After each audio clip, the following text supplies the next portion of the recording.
Hello everyone, I'm Alex, and today I'd like to tell you about different gender roles in Belgium. My presentation is about three aspects of gender roles in this country, which is political representation, life expectancy, and economic pensions. Well, to begin with, I'm going to talk about political representation in Belgium. Several countries have said that equal representation between men and women.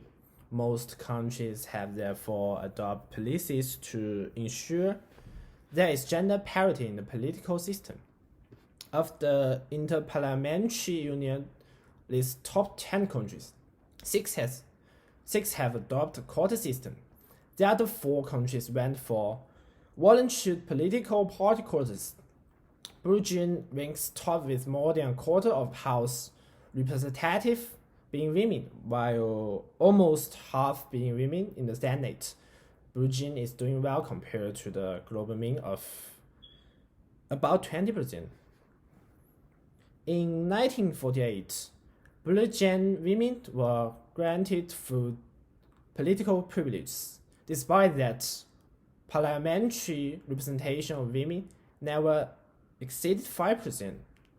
After the Second World War, the contribution of females in education and the workforce market took an exponential increase. Despite this increase, the political world in Belgium was still dominated by men. The introduction of quota system will push the women into join the political world. Okay, let's now move on to life expectancy. In 2018, the life in Belgium averaged 81.5 years. It has consistently increased except in 2012 and 2015, when there was a noticeable decrease. In the period between 2000 and 2018, there has been an increase in life expectancy of Belgian women. Breaking it down, the life expectancy of women is higher than that of men in Belgium. Women's life expectancy in Belgium is high compared to the men.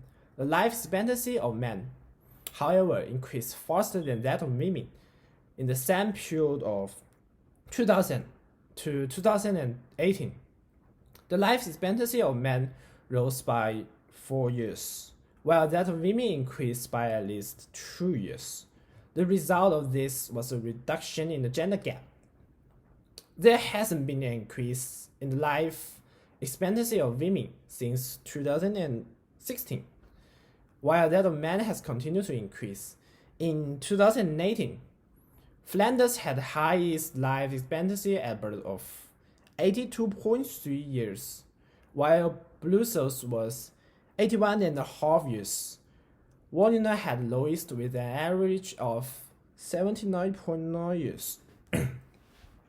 Finally, I like to talk about income and pensions. Women earn an average 6% less than what men earn in Belgium. According to the statistics. Belgium, however, is doing well compared to other European countries in terms of hourly wage and equity and parity in wages. There has been a decrease in the apparent wage gap.